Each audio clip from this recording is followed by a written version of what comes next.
അതായത് ഒരിക്കൽ ഞങ്ങൾക്ക് ഇതുപോലെ ഈ ഇൻഗ്രീഡിയൻസിൻ്റെ വില വർധന ഒരുപാട് നടന്ന് നമുക്ക് വില കൂട്ടിയേ പറ്റൂ എന്നുള്ളൊരു ഘട്ടം വന്നു. പക്ഷേ അന്ന് സത്യം പറഞ്ഞു കഴിഞ്ഞാൽ പ്രൊഡക്റ്റുകൾക്ക് വില കൂട്ടാനായിട്ട് പേടിയാണ്. കാരണം പണ്ട് കാലത്ത് തുടക്ക കാലഘട്ടത്തിലുള്ള സംഭവമാണ് ഞാൻ പറയണത്. അപ്പോൾ തുടക്ക കാലഘട്ടത്തിൽ വില കൂട്ടാൻ സത്യം പറഞ്ഞാൽ പേടിയാണ്. കാരണം എന്നാൽ നമുക്കൊന്നും കിട്ടാത്തൊരു സാഹചര്യം വന്നു. അത്രയധികം റോ മെറ്റീരിയൽസിന് വില കൂടിയൊരു സാഹചര്യം ഉണ്ടായിരുന്നു. അപ്പോൾ ഞങ്ങൾ വിചാരിച്ചു ഇനി വില കൂട്ടിയേ ഇനി അത് മുന്നോട്ടേക്ക് പോകില്ല എന്നുള്ളൊരു ധാരണ വന്നു.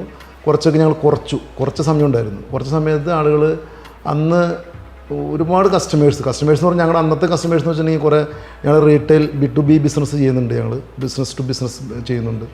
അപ്പോൾ അങ്ങനത്തെ കുറേ ഷോപ്പ് ഓണേഴ്സ് നിങ്ങളുടെ ഐറ്റം ചോദിച്ച് ഒത്തിരി ആളുകൾ കടയിൽ വരുന്നുണ്ട്, എന്താ നിങ്ങൾ കൊണ്ടുവരാത്തത് എന്നുള്ളൊരു അഭിപ്രായം അവരുടെ ഭാഗത്തു നിന്ന് വന്നു. അപ്പോൾ ഞങ്ങളിങ്ങനെ ഞങ്ങളുടെ ബുദ്ധിമുട്ട് പറഞ്ഞു. കാരണം ഇത് ഇപ്പോഴത്തെ കണ്ടീഷനിലുള്ള ഈ ഒരു വില നിലവാരം വെച്ച് ഞങ്ങൾക്കിത് നടത്തിക്കൊണ്ട് പോകാൻ സാധിക്കണില്ല. അപ്പോൾ അവരുടെ ഭാഗത്ത് നിന്ന് പറഞ്ഞു നിങ്ങൾ സപ്പോർട്ട് തന്നു. കാരണം നിങ്ങൾ വില കൂട്ടിക്കോ, കുഴപ്പമില്ല. വില കൂട്ടാന്ന് വെച്ചിട്ടുണ്ടെങ്കിൽ ന്യായമായ നിങ്ങൾക്ക് മുതലിക്കുന്ന രീതിയിലുള്ള വില വർധനകൊണ്ട് ഒരു ബുദ്ധിമുട്ടുമില്ല. നിങ്ങളുടെ ഐറ്റം ചോദിച്ച് ഒത്തിരി ആളുകൾ വരുന്നുണ്ട്. അപ്പോൾ നിങ്ങളത് ചെയ്തു തായോ എന്ന് പറഞ്ഞിട്ടുള്ളൊരു ആവശ്യം അവരുടെ ഭാഗത്തു നിന്ന് വന്നു. അങ്ങനെ ഞങ്ങൾ വീണ്ടും അങ്ങനെ ആ പ്രൊഡക്റ്റിൻ്റെ കസ്റ്റമേഴ്സ് എന്ന് വെച്ച് കഴിഞ്ഞാൽ അങ്ങനെ കസ്റ്റമേഴ്സിൻ്റെ ഭാഗത്തു നിന്ന് അങ്ങനെയുള്ളൊരു ആവശ്യം വന്നതിൻ്റെ പേരിലാണല്ലോ ഈ കടക്കാരൊക്കെ ഞങ്ങളോട് ഇങ്ങനെ പറയാനായിട്ടുണ്ടായ ഒരു സാഹചര്യം. അപ്പോൾ അത് വലിയൊരു കാര്യമാണ്.